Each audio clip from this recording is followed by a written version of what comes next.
Right, Tales of Terror 2 starts with the film Tape of Horror, which is the film I made after Beast, which I really like actually, because after doing the long haul with Mark Lewis, I got Mark Lewis to star in Tape of Horror, which was a nice 5-minute film with no dialogue. It's all visual with lots of sound effects. I played about with ADR a lot in that film, and that was made also for a 5-minute super short film festival, and it made it in. It got onto TV on various channels and has travelled about a lot, been to various cinemas, and it's done really well. And it's another zombie film, but it's a different kind of zombie film. So it's one of my favourite short films I made when I was younger. It stands out to me. And then the film that follows that, The Baker, is another favourite short film that I've made of my own. I had a lot of fun making that. It's an idea for a feature I had, so I thought I'd do it into a short because there was a competition going. This competition was for horror films for 2 minutes. But obviously, being me, I made it, and it came in about 3.5 minutes long. So I did a 2-minute version to send off, but I had to edit a lot, and unfortunately, it was the gore that was lost. So I have included the uncut version with all the gore back in it, which is, I think, makes it extra special because it's a comedy spoof of exploitation and grindhouse cinema. And The Baker really shows my roots of my love of exploitation and grindhouse cinema coming through, I believe, and I think that's a very good film to sum me up as a filmmaker, actually. And then we have another zombie film, this time called Zombie Hunter, which I was producer and an actor in, like Conscience. Now, Zombie Hunter though was cool because as a producer I brought in Ken Dirk, who had already played a zombie in Zombies in the Wood. He was a fantastic zombie, and he is even a better zombie in this film. And I tried to up the gore levels in this. The gore is fantastic, and it did go into a festival. And ironically, because it was too gory, it had to be held back into a special section. It couldn't go into the main festival. So that's a little bit of trivia there, and that was very fun working on it. And then what I did with Tales of Terror 2, to make it different from Tales of Terror 1, I did like an intermission like you do on the old drive-by films, the old grindhouse films, where you have trailers for forthcoming exploitation films. So I thought I'd include some very random little shorts of mine that have kind of done their thing and would be lost if it wasn't for this film. So I thought I'd give them their last bit of airing. So included is a Forks trailer, a fake film trailer called Zombies in the Amazon. This was great because I actually did shoot the footage in Miami, Florida, and it's a spoof of the old Italian cannibal and zombie movies of the late 70s, early 80s that I love. But what I thought I'd do is I'd pay homage to them and also have a bit of fun with it. So I created this very a mock of an old school zombie film, which it turned out quite fun. And then there's a few random films there. There's Beyond Reality. Now that was a collaboration process, but basically that was going to be a short film, and due to things out of my hands, the film kind of just got abandoned, forgotten and scrapped by the fellow collaborators, but I harassed and battled. I ended up getting access to the rushes and I created a little art trailer out of it.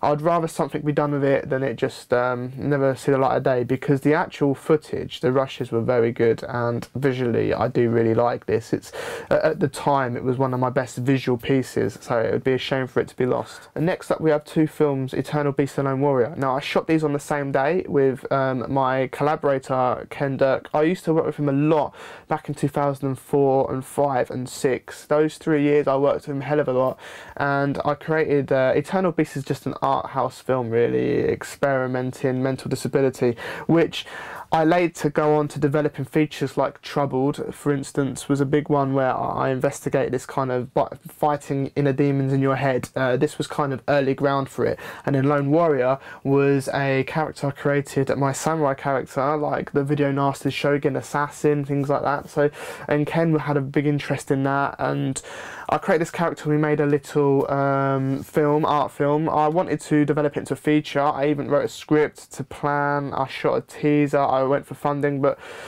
what happened, it's hard to get funding, was hitting a brick wall. So in the end I made Nightmare in the Woods, that became Woods of Terror, my first feature with Zombie Village. In Nightmare in the Woods, in Woods of Terror, there is a character which Ken plays, which is the Lone Warrior. This is the original film for that Lone Warrior character. And then I've included some super short films.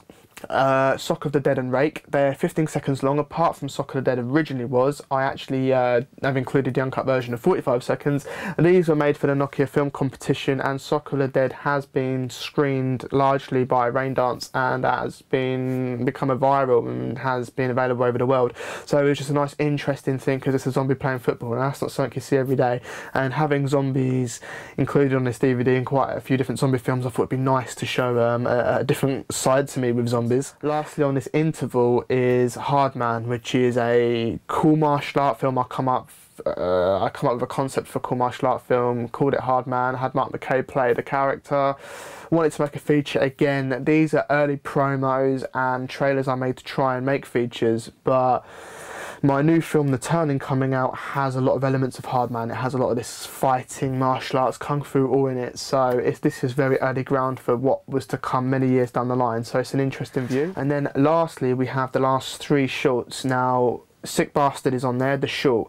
Basically, it is how it sounds. This is the short film I made of Sick Bastard before I made my second feature film, which was Sick Bastard. This is a 5-minute promotional video for it. It was shot differently.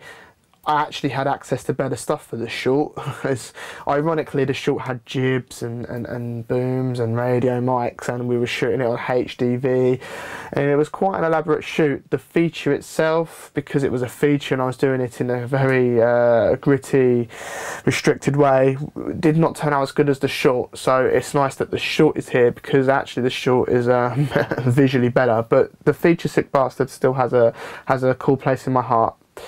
And then we have a film called Never Too Alone, which was directed by Matthew Verity, but I helped him do this. I DP'd it and I'm in it, and I worked with him a lot, and I helped him make the DVD to the first film, and then he even made a third one, which has kind of been lost and forgotten, which is a shame, because I played a main role in that and edited that and worked hard on it. But you know, these things happen.